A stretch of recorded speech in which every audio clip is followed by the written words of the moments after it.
नमस्कार। आज की कहानी है ऐसा भी बेटा होता है, खुद ही देख लो। हेलो माँ, मैं राजू बोल रहा हूँ। कैसी हो माँ? मैं ठीक हूँ बेटे। ये बताओ, तुम और बहू दोनों कैसे हो? हम दोनों ठीक हैं माँ, आपकी बहुत याद आती है। अच्छा सुनो, मैं अगले महीने इंडिया आ रहा हूँ तुम्हें लेने। क्या? हाँ माँ, अब हम सब साथ ही रहेंगे। नीतू कह रही थी माँ जी को अमेरिका ले आओ, वहाँ अकेली बहुत परेशान हो रही होगी। हेलो, सुन रही हो माँ? हाँ हाँ बेटे।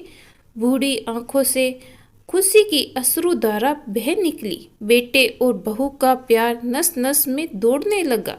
जीवन के 70 साल गुजार चुकी सावित्री ने जल्दी से अपने पल्लू से आंसू पोंछे और बेटे से बात करने लगी। पूरे 2 साल बाद बेटा घर आ रहा था। बूढ़ी सावित्री ने मोहल्ले भर में दौड़ दौड़ कर ये खबर सबको सुना दी। सभी खुश थे कि चलो बुढ़ापा चैन से बेटे और बहू के साथ गुजर जाएगा। राजू अकेला आया था। उसने कहा कि माँ, हम जल्दी ही वापस जाना है, इसलिए जो भी रुपया पैसा किसी से लेना है वो लेकर रख लो। और अब तक मैं किसी प्रॉपर्टी डीलर से मकान की बात करता हूँ। मकान? माँ ने पूछा। हाँ माँ, अब ये मकान बेचना पड़ेगा, वरना कौन इसकी देखभाल करेगा? हम सब तो अब अमेरिका में ही रहेंगे। बूढ़ी आंखों ने मकान के कोने कोनों को ऐसे निहारा जैसे किसी अबोध बच्चे को सहला रही हो। आनंद फानंद में और औने पौने दाम में राजू ने मकान बेच दिया। सावित्री देवी ने वो जरूरी सामान समेटा जिसे उनको बहुत ज़्यादा लगाव था। राजू टैक्सी मंगवा चुका था।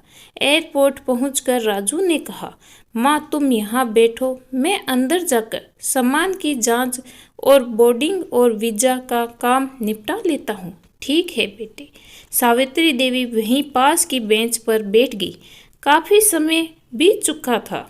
बाहर बैठी सावित्री देवी बार बार उस दरवाजे की ओर देख रही थी जिसमें राजू गया था, लेकिन अब तक बाहर नहीं आया। शायद अंदर बहुत भीड़ होगी सोचकर बूढ़ी आंखें फिर से टकटकी लगाए देखने लगी। अंधेरा हो चुका था। एयरपोर्ट के बाहर गहमागमी कम हो चुकी थी। माँ जी, किससे मिलना है? एक कर्मचारी ने वृद्धा से पूछा। मेरा बेटा अंदर गया था टिकट लेने, वो मुझे अमेरिका लेकर जा रहा है, सावित्री देवी ने घबराकर कहा। लेकिन अंदर तो कोई पैसेंजर नहीं है। अमेरिका जाने वाली फ्लाइट तो दोपहर में ही चली गई। क्या नाम था आपके बेटे का? कर्मचारी ने सवाल किया। राजू। सावित्री के चेहरे पर चिंता की लकीरें उभर आई। कर्मचारी अंदर गया और कुछ देर बाद बाहर आकर बोला, माँ जी, आपका बेटा राजू तो अमेरिका जाने वाली फ्लाइट से कब का जा चुका। क्या? वृद्धा की आंखों से आंसू का सैलाब फूट पड़ा। बूढ़ी माँ का रोम रोम कांप उठा। किस तरह वापस घर पहुंची जो अब बीत चुका था। रात में घर के बाहर चबूतरे पर ही सो गई।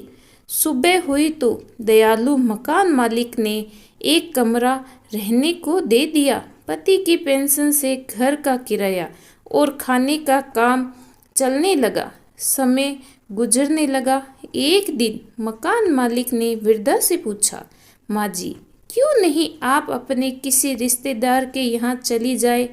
अब आपकी उम्र भी बहुत हो गई है, अकेली कब तक रह पाएंगी? हाँ, चली तो जाऊं, लेकिन कल को मेरा बेटा आया तो यहाँ फिर कौन उसका ख्याल रखेगा? आंखों से आंसू आने लग गए। दोस्तों, माँ बाप का दिल कभी नहीं दुखाना। माँ तो माँ होती है। इस कहानी के बारे में आपकी क्या राय है? कमेंट करके ज़रूर बताइएगा। कहानी अच्छी लगी हो तो प्लीज़ लाइक ज़रूर करें। ऐसी कहानियाँ और सुनने के लिए चैनल को सब्सक्राइब ज़रूर करें। कहानी सुनने के लिए आपका बहुत बहुत धन्यवाद।